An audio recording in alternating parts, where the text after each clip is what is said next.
ओम गंग गणपतये नमो नमः। 47वां सर्ग।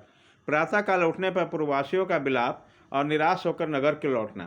इधर रात बीतने पर जब सवेरा हुआ तो अयोध्यावासी मनुष्य रघुनाथ जी को न देखकर अचेत हो गए। शोक से व्याकुल होने के कारण उनसे कोई भी चेष्टा करते नहीं बनी।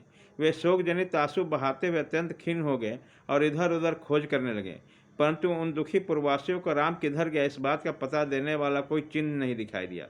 बुद्धिमान श्री राम से बिलग होकर वह अत्यंत दीन हो गए। उनके मुख पर विषाद जनित वेदना स्पष्ट दिखाई देती थी। वह मनुष्य पूर्वशी करुणा भरे वचनों बोलते हुए विलाप करने लगे। हाय, हमारी उस निंदा को धिक्कार है जिससे अचेत हो जाने के कारण हम उस विशाल वक्ष वाले महाबाहु श्री राम के दर्शन से वंचित हो गए, जिन्होंने कोई भी क्रिया कभी निष्फल नहीं होने दिया। वे तामस भेषधारी महाभाव श्री राम हम भक्तजनों को छोड़कर प्रदेश में कैसे चले गए। जैसे पिता अपने औरस पुत्रों का पालन करता है, उसी प्रकार जो सदा हमारी रक्षा करते हैं, वही रघुकुल श्रेष्ठ श्री राम आज हमें छोड़कर वन में को क्यों चले गए। अब हम लोग का यह प्राण दे या मरने का निश्चय करके उत्तर दिशा को चल ले। श्री राम से रहित होकर हमारे जीवन धारण किसके लिए हितकर हो सकता है, अथवा यह बहुत से सूखे सूखे काट पड़े, उनकी चिता जलाकर हम सब लोग उसी में प्रवेश कर जाए। यदि हमसे कोई श्री राम का वृत्तांत पूछेगा तो हम उसका क्या उत्तर देंगे। क्या हम यही कहेंगे कि जो किसी के दोष नहीं देखते, सबके प्रिय वचन बोलने वाले हैं, उन महाभाव श्री रघुनाथ जी को हमने वन में पहुंचा दिया। हाय, यह अयोग्य बात हमारे मुंह से कैसे निकल गई। श्री राम के बिना हम लोग को लौटा हुआ देखकर स्त्री बालक वृद्धों से सारी अयोध्या नगरी निश्चय ही दीन और आनंदहीन हो जाएगी। हम लोग बीरवर महात्मा श्री राम के साथ सर्वथा निवास करने के लिए निकले थे।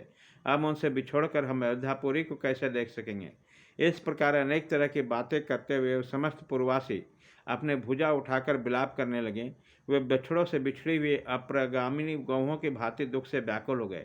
फिर रास्ते पर रथ को लिख देखते हुए सब कुछ दूर तक गए, किंतु क्षण बार मार का चिन्ह न मिलने के कारण महान शोक में डूब गए।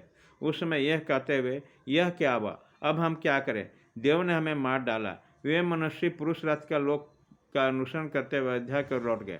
उनका चित्त क्लांत हो उठा था। वे सब जिस मार्ग से गए उसी से लौटकर अयोध्यापुरी में जा पहुँचे, जबकि सभी के सत्संग श्री राम के लिए व्यथित थे। उस नगरी को देखकर उनका हृदय दुख से व्याकुल हो उठा। वो अपने शोकप्रीत नेत्रों द्वारा अशोक के वर्षा करने लगे। वो बोले, जिसके गहरे कुंड में वहाँ के नाग गरुड़ के द्वारा निकाल लिया गया हो, वह नदी जैसे शोभाहीन हो जाती है, उसी प्रकार श्री राम से रहित हुई ये अयोध्या नगरी अब अधिक शोभा नहीं पाती है। उन्होंने देखा सारा नगर चंद्रहीन आकाश और जलहीन समुद्र के समान आनंद शून्य हो चुका है। पुरी की यह दुर्वस्था देखकर वह चेत हो गए। उनके हृदय का सारा उल्लास नष्ट हो चुका था। वह दुख से पीड़ित होकर उन महान वैभव संपन्न गुहों में क्लेश के साथ प्रविष्ट होकर सबको देखते हुए अपने और प्राय का पहचान न सके। इस प्रकार श्री वाल्मीकि निर्मित आर्ष रामायण आदि काव्य अयोध्या कांड में 47वां सर्ग पूरा हुआ।